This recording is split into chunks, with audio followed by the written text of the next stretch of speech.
We're all just looking to feel more alive.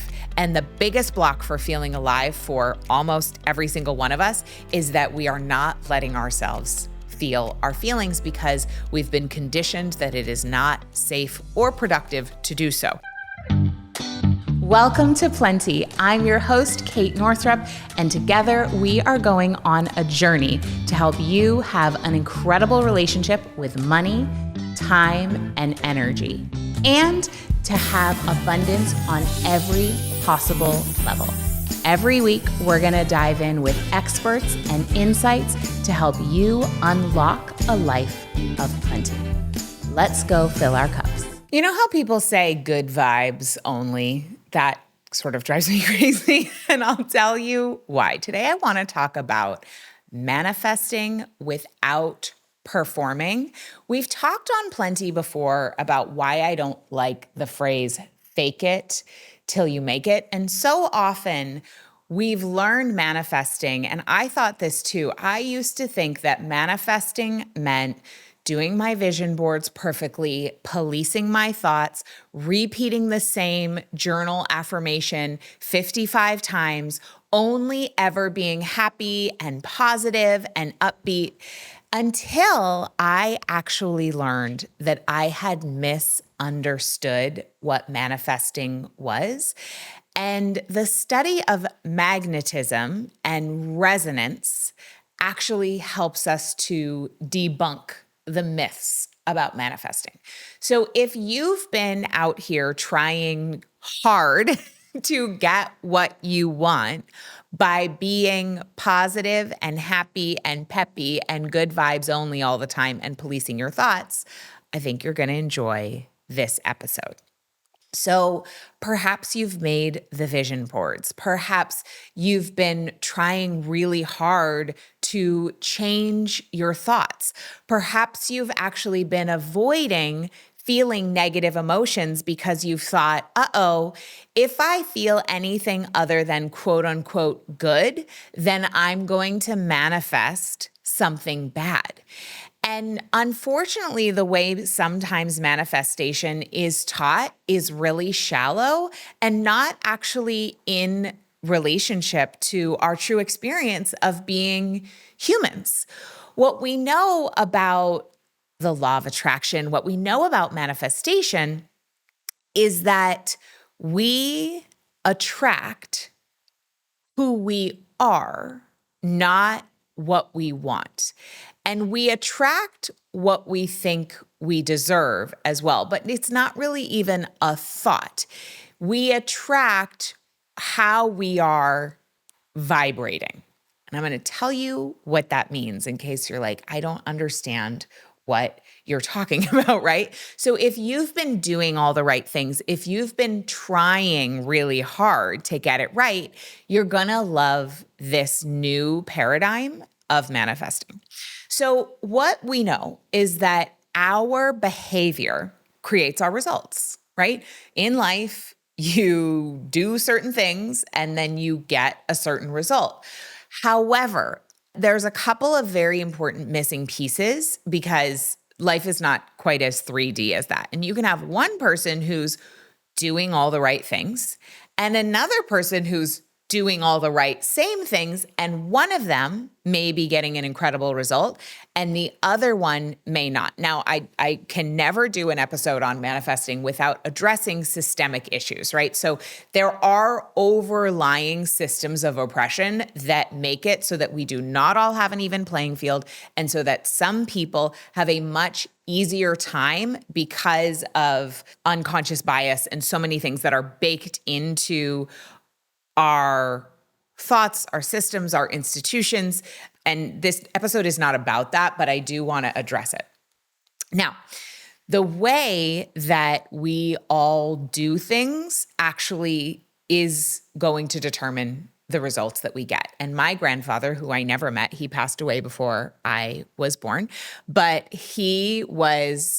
everyone says my mother always says he said, the way you do it, no, he said, how you do it is what you get.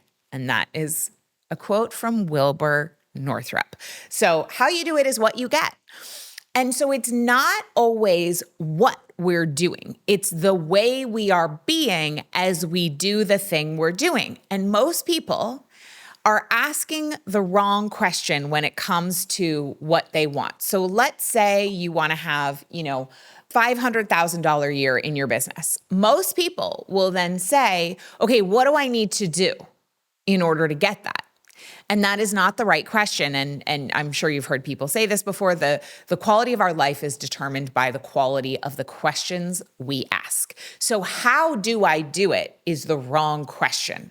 The right question, or a more powerful question, a higher quality question, is, who do I need to be in order to be a match for that result?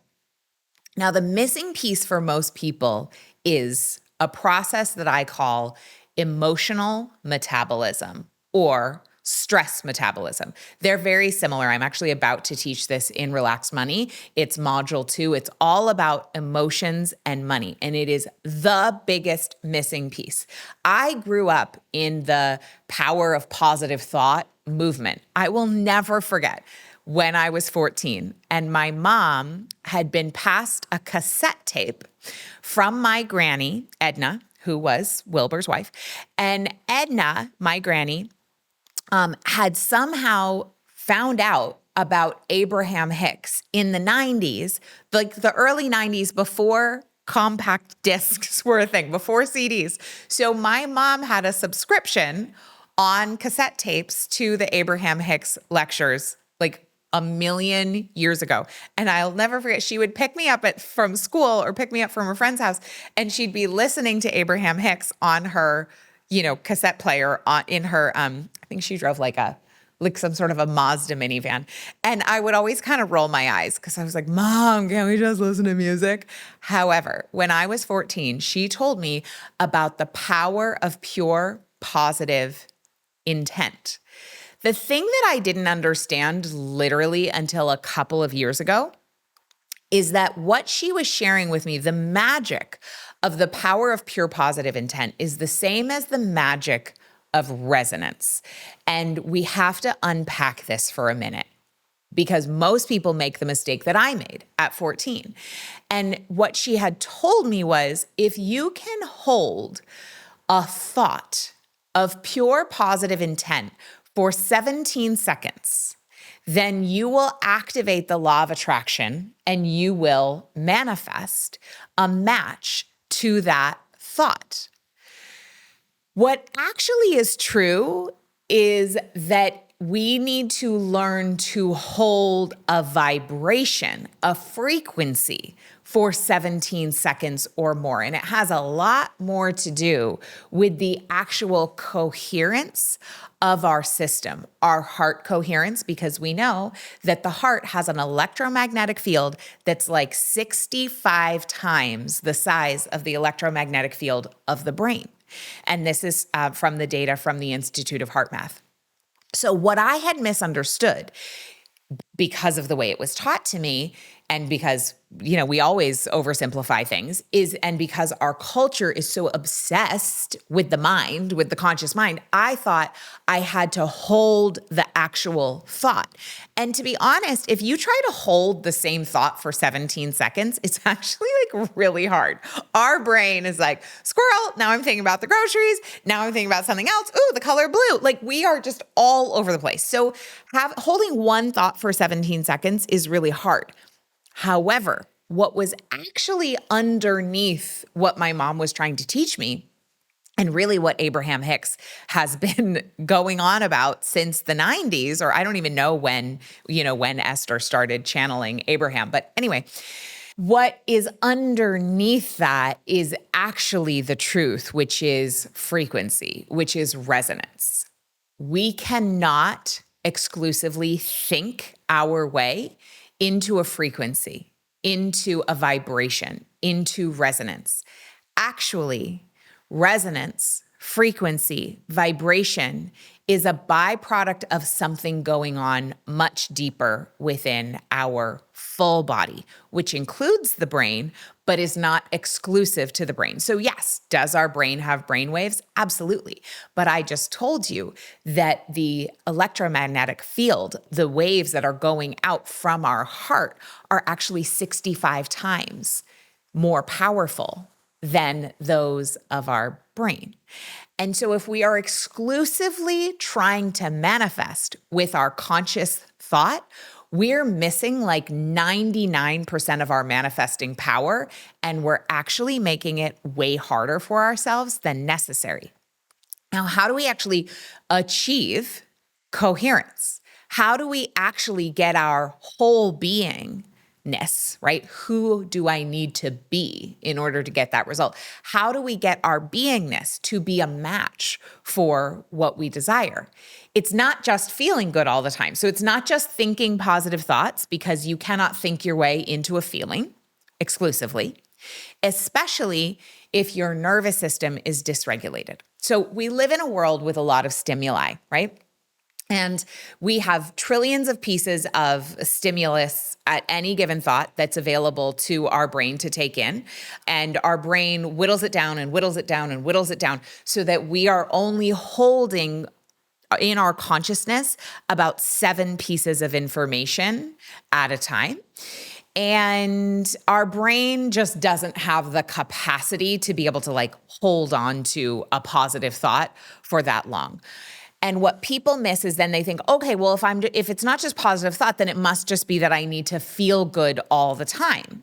And that means that if I feel angry, if I feel sad, if I'm experiencing grief, if I'm feeling jealousy, if I'm feeling overwhelmed, if I'm feeling any other way other than happy, positive, hopeful, enthusiastic, then I'm screwing it up, then I'm doing it wrong. But what's actually true is that, let's say you had a pipe, right? And your pipe, on the one end of the pipe was what you wanted to manifest, and on the other end of the pipe was like where you are now. And what needed to happen is you needed to get like water through the pipe in order to get to the end where you want to manifest. And our emotions, all of them, positive, negative, right? Emotions are actually neutral. We just label them as humans. Our emotions clog the pipes.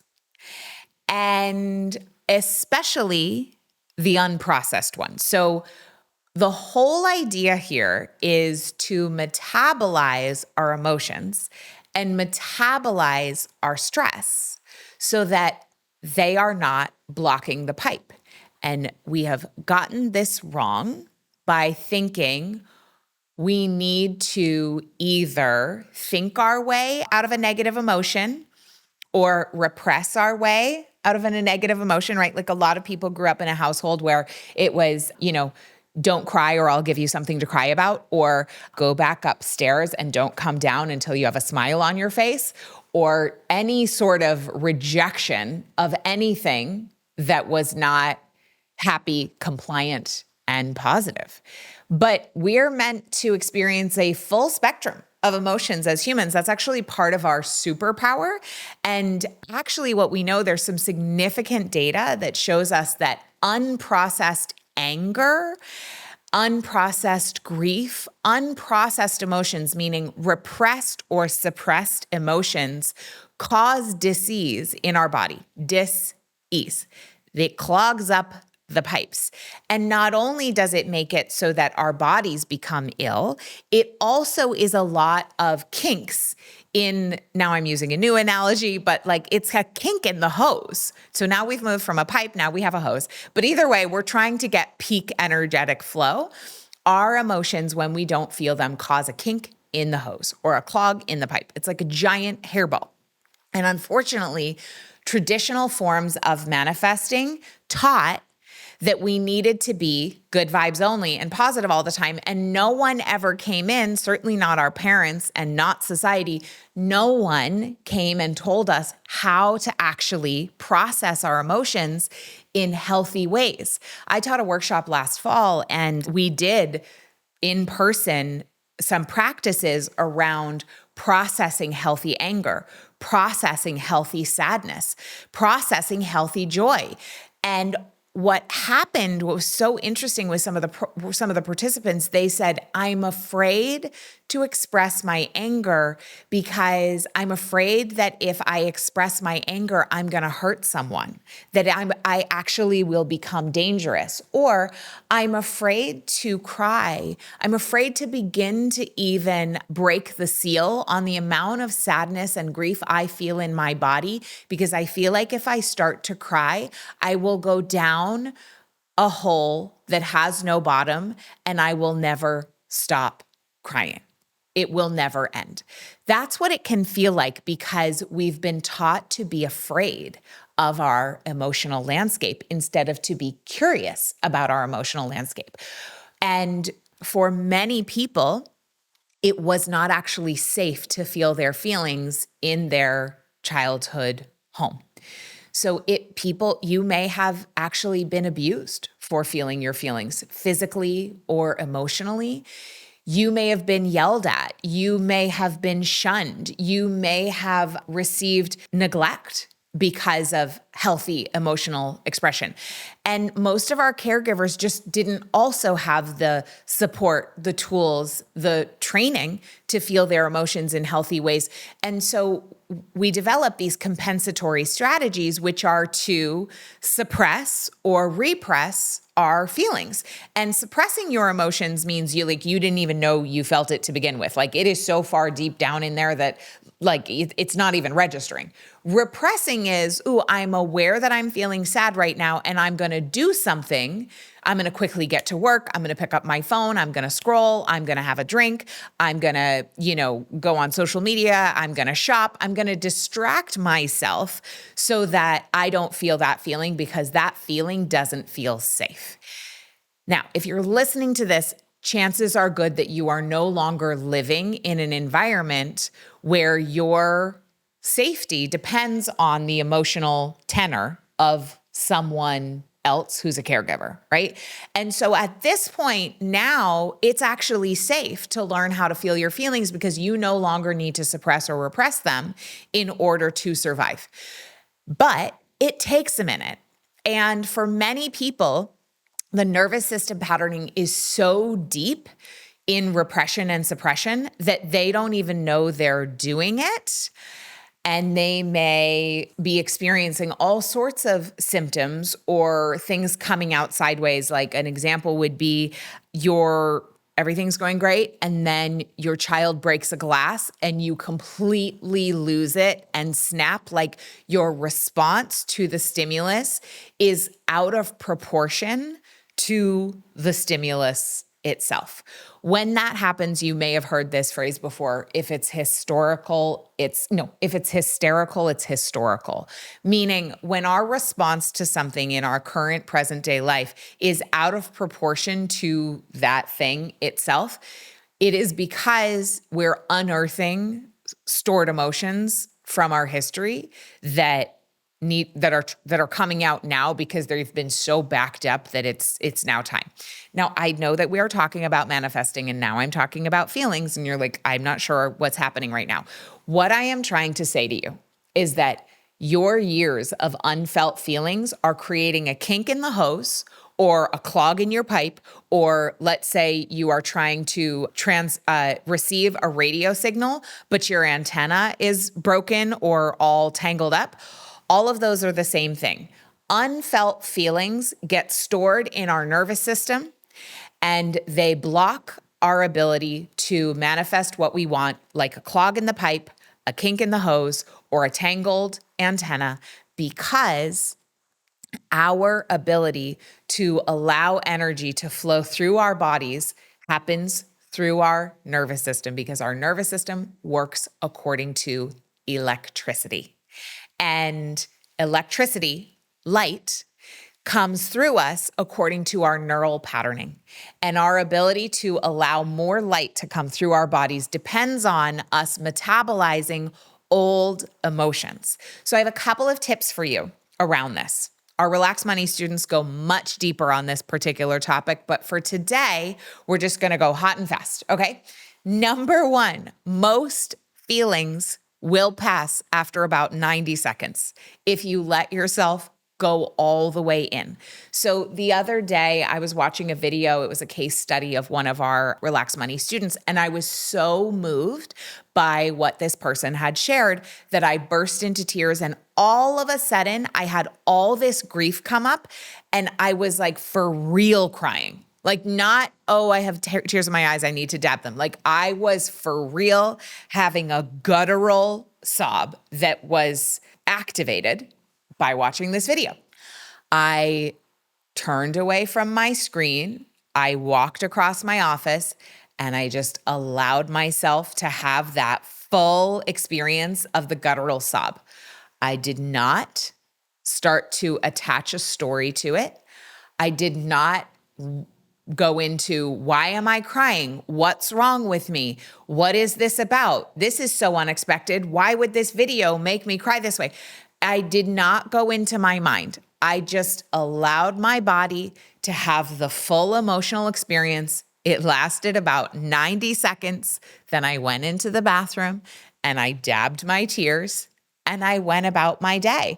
For some people, if emotional expression doesn't feel as safe and that's not something you're well practiced in, and you feel an emotion coming up, you can actually use a nervous system tool as the emotion comes up to signal to your body that it's safe to feel.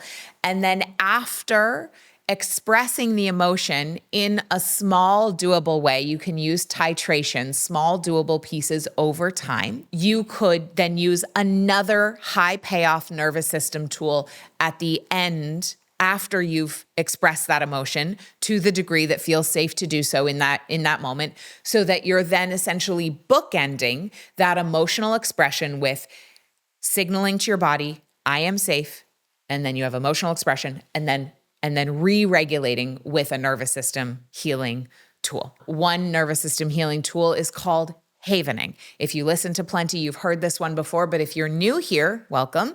And havening is simply taking your hands and rubbing them against each other slowly, and then maybe using one hand and going over your forearm, and then using the other hand to go over your forearm very slowly. So you're just having the experience, and you can tell, even if you're just listening on the podcast, even if you're not watching this video on YouTube or Spotify, you can tell that my voice just slowed down and that the tone of my voice just changed, which is a signal that my nervous system has just come into greater resonance or regulation.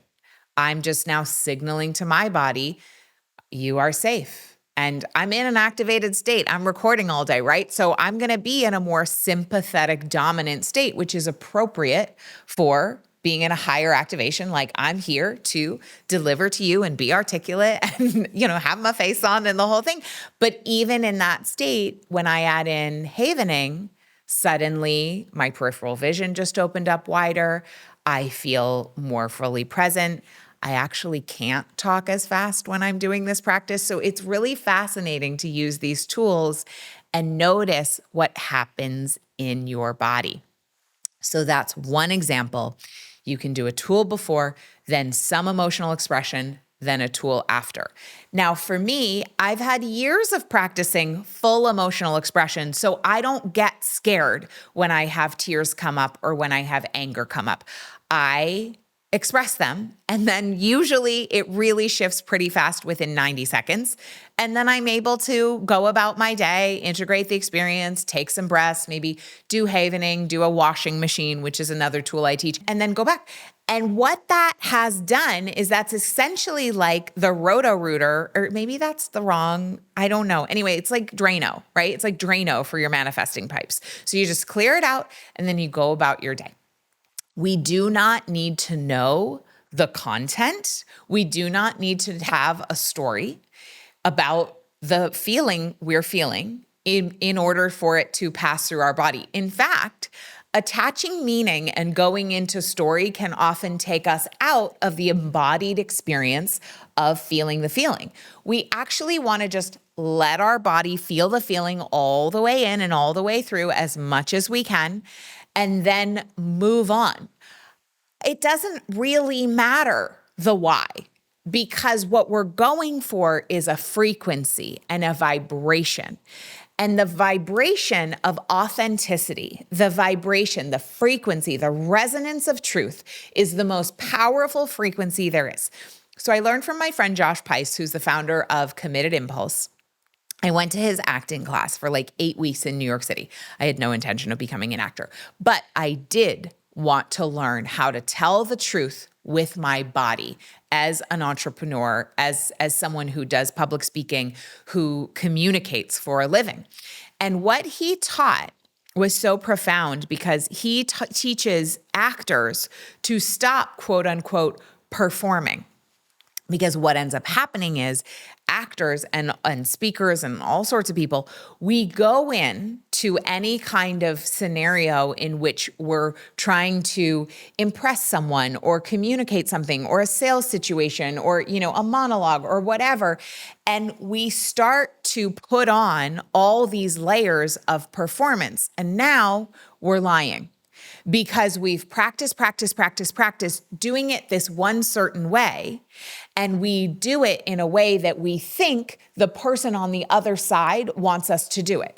We are very well trained to do that, of course, because as children, we were trying to get our parents to love us. And for a lot of caregivers, they required children to be a certain way in order to deliver their love in a certain way. So for a lot of folks, love was not unconditional. It was conditional according to, are you showing up the way that is convenient and comfortable for me?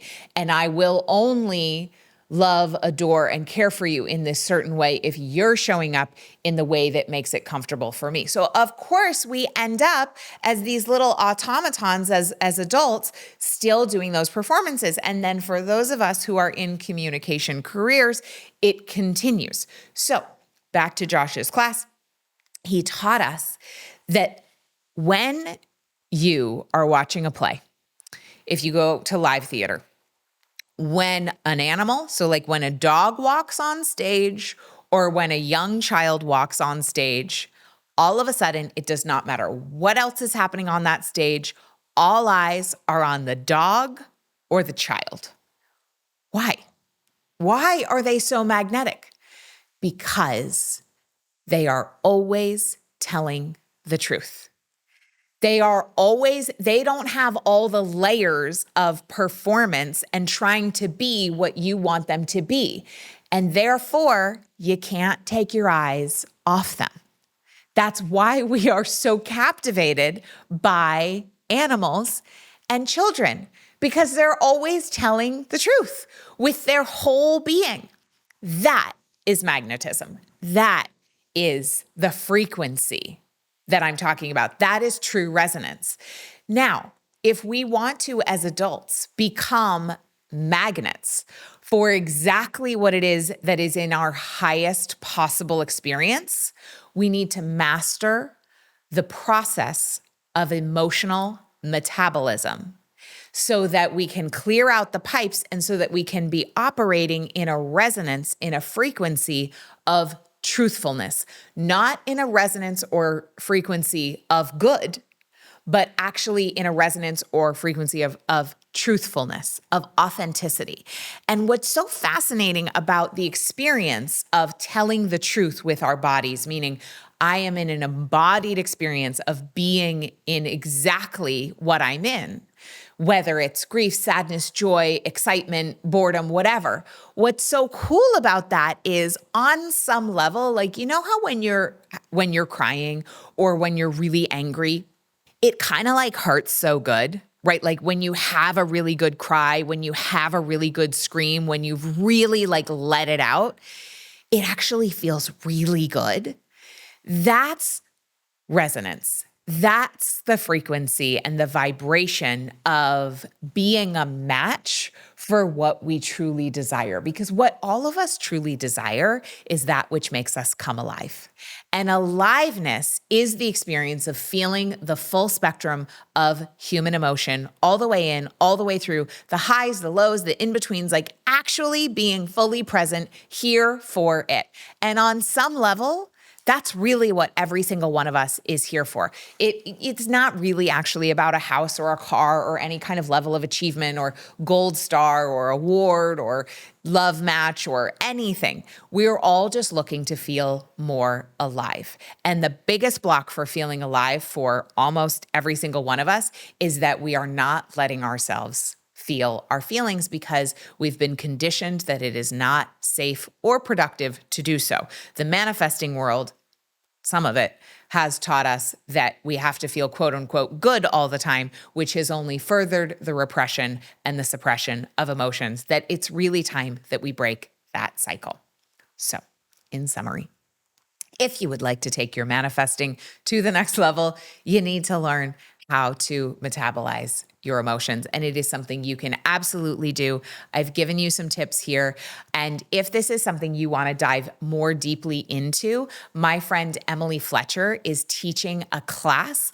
I think it's called Audacious Magic, but all you have to do is go to katenorthrup.com/magic, and you can learn all about embodied manifestation from Emily. She's the founder of Ziva Meditation. She is an absolute lighthouse, powerhouse, and she has an incredible methodology for it. She doesn't call it emotional metabolism, but she calls it whatever she calls it. And she and I are very much sisters on the same path, teaching similar things in different ways that are totally our own. So if you want to dive deeper over there with Emily, go to katenorthrup.com/magic.